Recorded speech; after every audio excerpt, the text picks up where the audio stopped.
Hello everybody and welcome to my channel. Today I will be explaining in this video a couple yoga poses which is we start to take action. So without action is nothing gonna happen, right? And if you are practicing yoga, congratulations. If you never done yoga before, it's perfectly fine. But before when you start to practice yoga, I like to explain you what you have to have or what you have to buy, right? You have to purchase some yoga block. I suggest cork block. Why cork block? Because they are more stable and they help you actually with some relaxation poses. So you will see when you follow me, you will see what I will be sharing with you. And actually it's a lot of benefit with certain poses, actually with in general, whole yoga practice, right? Yoga increase your mobility, flexibility, give you good balance, give you good strength, give you great self-awareness, and actually can build up confidence, right? And besides blocks, of course, we also need strap. And I recommend to buy as longer strap as possible in petite size. So I have 8 feet of my strap. For taller people, I suggest buy probably longer than 8 feet, right? It can be, I believe it's longer one, 12 feet, but you can check if you need longer. You have your own choice. You are welcome to do that. So about yoga mat, I like to warn you, a lot of beginners, when they're not aware what yoga mat to purchase, they unfortunately buy Pilates mat, which is designed only for Pilates, because Pilates majority of time they do like in lying position. I mean, depends. Yes, some people can practice. It's hard to say, but from my experience, Pilates not good choice if you decide to practice yoga. So brand like Manduka, Lululemon, I personally use Lululemon and I'm actually enjoy, I like that since 2019, served me very well. Obviously you have to invest a little more money for your good yoga mat, which is, what is a description of good yoga mat? So we're looking here, basically grounding, right? Like nice grounding, not sliding, be stable, because stability, from stability you start to create comfort. Actually it's like Patanjali, one of yoga teacher said that from yoga actually philosophy. So by be stable on the yoga mat, because you strong from your feet, you build up nice like strength, but at the same time freedom in your upper body, right? It's kind of crucial.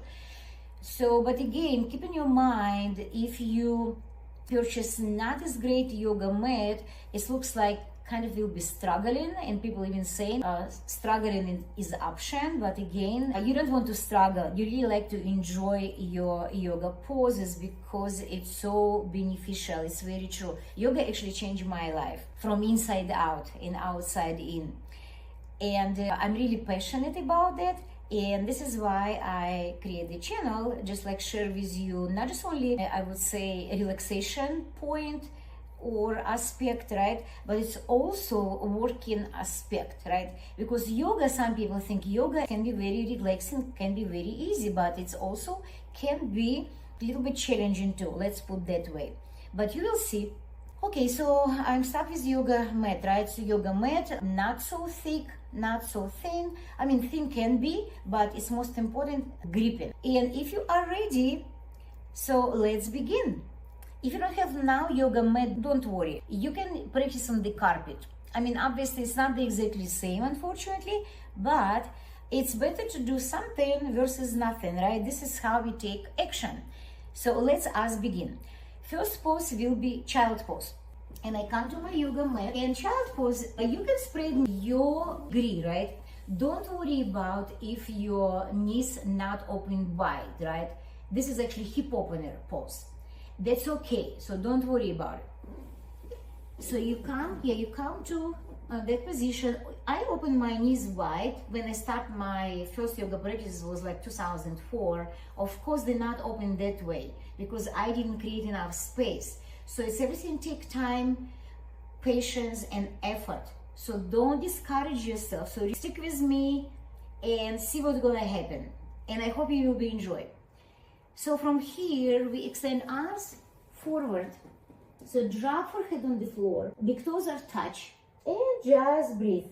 Inhale through your nose and exhale through your nose. Inhale, breathing in and breathing out. And when you stay in this pose, I explain you why we breathe with exhalation through the nose. The reason to expand and deepen your breath, right? So you will see and you start to notice the difference, how it's different when you exhaling through your mouth versus through your nose. It's all good, but challenging more when you exhale through your nose. So I'm actually encourage you and invite you to exhale right now through your nose and see how you feel. And it can be challenging too. So come back to child pose and now slide one of your arm under opposite armpit. And arm would extend it to the side of your body, so your same cheek come to the ground. And you look under your bicep of your extended forward arm. And slowly switch side. So now we slide opposite arm towards opposite armpit, and now opposite cheek. So basically arm, which is under armpit, right? Same side of your cheek on the ground. And continue your breath. Inhale through your nose and exhale through your nose. And slowly release. So this was like first option, right? Some people like to keep basically that position like knees together and sink here and bring palms facing up. So your chest against your quads. So drop forehead down. If you need to create space for your chest area, so welcome to separate your knees a little bit for your comfort, right? And again, you decide what is best child pose for you, right? How your body react. So its best teacher is our body, right? If your body not happy and like asking, what are you doing with me? So maybe it's a little bit too early for certain poses. So just drop forehead down and just take a couple breaths here. Breathing in and breathing out. And slowly come to all fours. So this pose basically like tabletop, but we call all fours. So wrist under your shoulders, knees under your hips, and toes under, right? As you can see, we're not that position.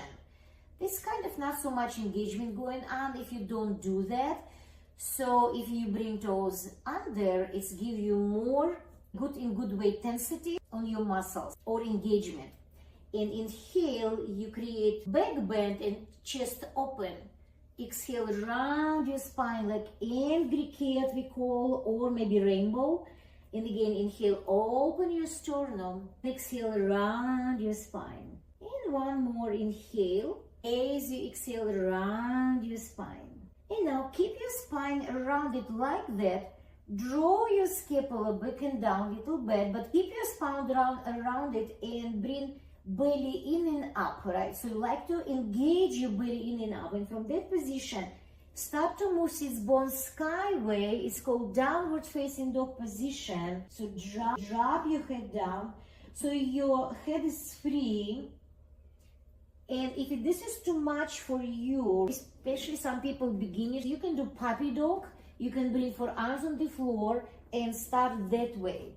But this can be challenging too. So main point, when you in downward facing dog, you spread your fingers wide and you press between index finger and thumb, right? Because what happens when you press through outer edges of your palm, it starts to cause over time pain in your wrist area, and people decide it's yoga not for them.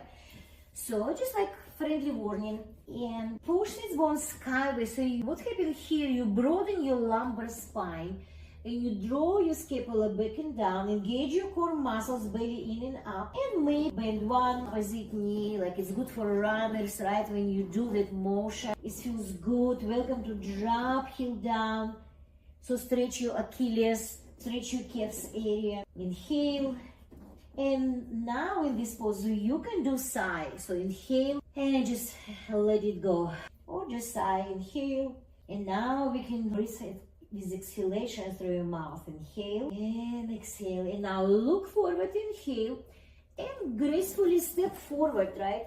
One step, couple steps, doesn't matter. But here we focus on an alignment. So 2 fists between your feet. This is your alignment. Welcome to brush with your fingers. Brush your toes up. So you engage them. They not relax. It's like nothing there when they relax. You like to work in each muscles of your body. So your toes up, right? Toes up. And hinge from your hips, not from your waist. So if it's this a little bit strain going on in your hamstrings, in your low back, welcome to micro bend your knees slightly, right? Slightly micro bend your knees. And grab opposite biceps or elbows. And swing side to side. One up behind your low back. Welcome to grab strap if you have, or some towel. It's good too. So you can fold your strap or towel double and just come to that pose. And this is what it's good pose, like downward facing dog. It's almost like inversion. So you supply blood and oxygen to your brain, which is very healthy. We're not in daily life come to that pose, right? Only when we practice yoga or do maybe some activities, physical activities. But this is very good to refresh our brain and improve memory over time if you do that pose. And you can drop your strap. And now slowly, one vertebrae at a time, rise up for Tadasana. Rise up for Tadasana. Here's Anjali Mudra hands. And let's take a couple breaths here. Inhale. It's called mountain pose or Tadasana in Indian Sanskrit. And exhale. Inhale and exhale. And one more. Inhale and exhale. Drop your hands down. And we are actually done for today. So thank you for joining me, and I will see you next time.